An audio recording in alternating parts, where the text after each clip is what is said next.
हाय दोस्तों, ये वीडियो आप में से उन सभी लोगों के लिए है जो प्राइवेट जॉब करते हैं और साथ में प्लान कर रहे हैं बैंक, इंश्योरेंस, एसएससी या किसी और गवर्नमेंट एग्जाम्स को साथ में तैयारी करने के लिए। तो दोस्तों, पहला सवाल आपका ये आता है, क्या सर ये दोनों पॉसिबल हैं, दोनों एक साथ कर पाना? तो देखो, इसका आंसर एक बार में अगर मैं कह दूं हाँ है या ना नहीं है तो बिल्कुल गलत है। ये डिपेंड करता है काफी सारे फैक्टर्स पर। सबसे पहला फैक्टर, आप किस टाइप की जॉब कर रहे हैं, उसमें आपका कितना टाइम जा रहा है। टाइप की जॉब का मतलब ये, क्या आप ऐसी जॉब कर रहे हैं जो कि आपकी ऐसी स्टडी से जुड़ा हुआ है तो आपके लिए बड़ी हेल्प मिल जाती है। और अगर आप स्टडी वाली जॉब नहीं कर रहे, कोई और फील्ड में काम कर रहे हैं, एग्जांपल के तौर पर रिसेंटली मैंने एक इंटरव्यू लिया एसबीआई पीओ में। 21 साल का वो बच्चा, उसका सिलेक्शन हुआ था CTWT चैनल पर, कैमोमाइल टीवी टॉपर्स इस चैनल पर। तो वो बच्चे का शेड्यूल जो था वो दिन में 3 से 3.5 घंटे ही पढ़ पाता था, और उस 3 से 3.5 घंटे पढ़ने में ही उतना ही उसको स्टडी में टाइम दे पाता था, क्योंकि उसकी जॉब थी वो एक सेंचर में थी, वो एक इंजीनियर, सॉफ्टवेयर इंजीनियर वहां था। तो अगर आपकी ऐसी जॉब है तो 3 से 3.5 घंटा ही आपको मिलेगा और उसी घंटे में आपको पढ़ना है। मैं यही मान के चलता हूं, ठीक है, आपके पास इतना ही टाइम है। अभी इस वीडियो में आगे मैं ये भी बताऊंगा कि आपको कौन सी टाइप की जॉब करनी चाहिए। देखो, 3.5 घंटे अगर आपके पास है तो आप हर दिन वो 3.5 घंटे निकालना है और आपको हर दिन उन 3.5 घंटे में पढ़ना है। और अगर आपके पास नौकरी ऐसी है तो संडे का दिन तो आप सबको मिलता ही होगा, और अगर सैटरडे संडे मिल जाता तो वेल एंड गुड है, मंडे टू फ्राइडे की अगर आप जॉब करते हैं तो। अदरवाइज संडे का दिन तो आपको मिलेगा ही।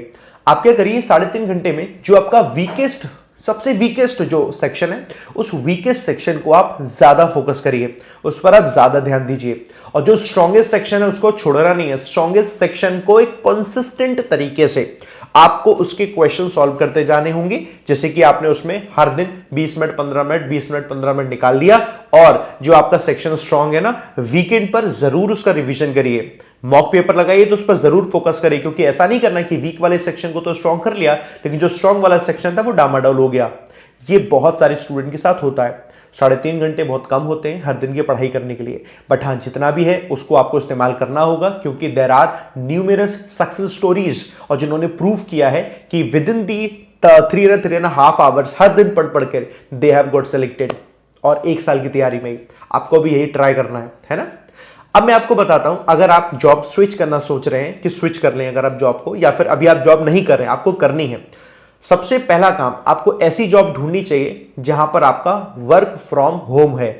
अगर आपके सामने वर्क फ्रॉम होम है तो ये फार बेटर है ऐसी किसी भी जॉब से कि जहां पर आपको ऑफिस में जाना होता है। क्योंकि जब आपको ऑफिस में जाना होता है, आप यकीन मानिए, आप बिल्कुल पढ़ाई नहीं कर सकते, बिल्कुल पढ़ाई कर ही नहीं सकते। आप ऑफिस में जाएंगे तो आप ऑफिस का काम करेंगे, अदरवाइज वहां से आपकी डिसऑनेस्टी हो जाएगी। वहां पर बैठ के आप पढ़ रहे होंगे, अगर थोड़ा बहुत टाइम ही मिलेगा, वो आपका पढ़ ही नहीं सकते, मतलब पढ़ ही नहीं पाओगे आप, है ना।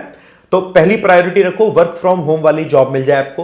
वो वर्क फ्रॉम होम कैसी भी जॉब हो, है ना, टाइम आपके पास बचेगा सबसे पहले आने जाने का, नहाने धोने, कपड़े वपड़े बदलने का, है, सब पूरा टाइम बचता है आपका। इसके अलावा वर्क फ्रॉम होम में आपको बीच में भी टाइम मिल सकता है। आपका ब्रेन उतना नहीं थकेगा जितना आप ऑफिस जाकर थकते हैं। आपके पास ज्यादा टाइम मिलेगा, और ज्यादा टाइम मिलने का मतलब है ज्यादा पढ़ाई आप कर पाएंगे, है ना। अब इसमें कौन सी टाइप की जॉब आप कर सकते हो, थोड़ा सजेशन मैं आपको देता हूं। देखो, जो मेरे स्टूडेंट्स करते हैं मैं उनसे एडवाइस देता हूं, सबसे पहला काम वो कोशिश करते हैं कि वो ट्यूशन पढ़ा लें। ये ट्यूशन पढ़ाने वाला जो काम है, आप अगर हैं, आसपास के कुछ बच्चे हैं, आप उन्हें पढ़ा सकते हैं। 9, 10, 11, 12, आपका मैथ्स सब्जेक्ट अगर अच्छा है, मैथ्स पढ़ाइए, आपकी भी प्रैक्टिस होगी। इंग्लिश आपका अच्छा है, नहीं भी अच्छा, आप साथ में पढ़ा दो साथ में, वो भी ऑफर कर दो, क्योंकि वो तो आपके ही बेनिफिट के लिए है। क्योंकि स्टूडेंट्स मैक्सिमम यही करते हैं, एक मैथ्स और दूसरा इंग्लिश। वो मैथ्स और इंग्लिश को पढ़ाते हैं और मैथ्स और इंग्लिश का चार्ज करते हैं। आप भी ऐसा करिए, और आप अगर अच्छा पढ़ा रहे होंगे, स्टूडेंट्स आपके पास आएंगे भी और आपके बराबर का खर्चा मिल जाएगा जो आपको चाहिए। महीने का अगर आप 8-9 हज़ार रुपए के आसपास कमा लेते हैं और आपके खर्चे 8-9 हज़ार रुपए में हो जाते हैं, तो अभी के लिए ये सबसे बेस्ट ऑप्शन है, क्योंकि यहां से आपकी प्रिपरेशन में बूस्ट भी मिलता है। कोई और जॉब कर रहे होंगे तो वहां पर जॉब प्रोफाइल अलग है, आपको पढ़ाई अलग करनी है, मैच कर पाने में डेफिनेटली टाइम लगता है ना। बट फिर भी जरूरी नहीं, सबका जॉनर एक नहीं हो सकता। कोई बात नहीं, आप कोई दूसरी जॉब कर रहे हैं, अगर आप वर्क फ्रॉम होम में हैं, आप टेलीकॉलिंग की जॉब कर सकते हैं, हाँ ठीक है। आप टाइपिंग की कोई जॉब कर सकते हैं, कंप्यूटर ऑपरेटर, टाइपिंग, ऐसे कोई भी काम कर सकते हैं जिसमें आपको जाना नहीं पड़ रहा, घर से काम करना पड़ रहा है, वो आपके लिए एक अच्छा ऑप्शन है। ट्राई करिएगा, ऐसी जॉब मिल जाए। आप लिंक्डइन पर, इंडीड पर, नौकरी.com पर सब जगह अपना रिज्यूमे फैलाइए, और वहां से जो जॉब ऑफर मिलता है आप उसको एक्सेप्ट करिए और काम करिए।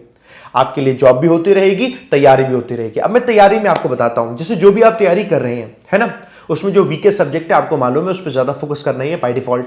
एक चीज और ध्यान रखिएगा, मॉक पेपर जरूर करेंगे। मॉक पेपर से ही पता चल पाएगा कि वीकेस्ट सब्जेक्ट में भी वीक क्या है, स्ट्रॉन्गेस्ट सब्जेक्ट में भी कुछ ऐसा हो सकता है जो वीक है, वो क्या है, उस सेक्शन को आप कर सकते हो। उस सेक्शन के अंदर सब सेक्शन होते हैं, सब सेक्शन को पकड़िए, आप उसके क्वेश्चन की प्रैक्टिस करिए, है ना। और जब आप पढ़ते पढ़ते थक जाए ना, एक प्रो टिप देता हूं आपको, पढ़ते पढ़ते जब आप थक जाए तब आप उस सब्जेक्ट के क्वेश्चन को लगाइए जिसमें आपको रिलैक्स अच्छा लगता है। आपको रीजनिंग करने में मजा आता है, रीजनिंग लगाओ। इंग्लिश करने में मजा आता है, इंग्लिश करने लगो। मैथ्स करने में मजा आता है, मैथ्स करने लगो। मतलब जब आपका ब्रेन ना रिलैक्स हो रहा होता है, क्योंकि जहां पर आपको ज्यादा दिमाग नहीं लगाना, वो वही सब्जेक्ट हो सकता है जिसमें आपको मजा आता है करने में, है ना। इसे आप करिए क्योंकि टाइम आपके पास कम है, तो बिल्कुल कर सकते हैं दोस्तों। बाकी अगर आपको मुझसे पढ़ना है, मेरी वीडियोस से पढ़ना है, शो की बिल्कुल अगर बेसिक से पढ़ना है तो आपको वीडियोस से पढ़ना होगा। डिस्क्रिप्शन में लिंक लगे हुए हैं, चाहे यूट्यूब की वीडियोस हो, आप यूट्यूब से पढ़ सकते हैं। रीडिंग इंप्रूव करनी है तो वीडियो लगे हुए हैं, एडिटोरियल पढ़ाता हूं मैं। इंग्लिश सीखनी है तो इंग्लिश की फ्री क्लास की काफी सारी प्लेलिस्ट आपको सारी डिस्क्रिप्शन में मिल जाएंगी, आप जाइए उसे आप पढ़िए, है ना। और अगर आप अनअकैडमी पर प्लस के सब्सक्रिप्शन ले रखे हैं, प्लस के सब्सक्राइबर हैं या लेना चाहते हैं, प्लान कर रहे हैं, तो आप उससे भी पढ़ सकते हैं। वहां पर आपको स्ट्रक्चर्ड कोर्स मिल जाएगा, है ना। तो अगर आपको उसे परचेस करना है तो वो भी परचेस कर सकते हैं। आज अनअकैडमी का सब्सक्रिप्शन परचेस करेंगे तो आपको 50% ऑफ मिल रहा है, and today is the last date. ये साल में कभी एक बार अगर ऑफर आता है तो ऐसा ऑफर है, और ऐसा ऑफर कभी आता नहीं, तो 50% ऑफ है। If you want to take Unacademy subscription, एक साल का सब्सक्रिप्शन अगर आप लेंगे 2750 रुपए में आपको मिल जाएगा। सारे के सारे टीचर्स की क्लासेस मिल जाएंगी सिस्टमैटिकली, तो आप यहां से तैयारी भी कर सकते हैं। So it's up to you. पूरी तरीके से मैंने आपको जो एडवाइस दी है, बताइएगा कैसी लगी एडवाइस, नौकरी को लेकर, नौकरी के साथ पढ़ाई को लेकर। कोई और सवाल है तो दोस्तों कमेंट करके जरूर बताइएगा, मैं आपके लिए हमेशा इस तरीके की वीडियो बनाता रहूंगा और आपको हेल्प मिलती रहेगी। ठीक है, ऑल दी बेस्ट।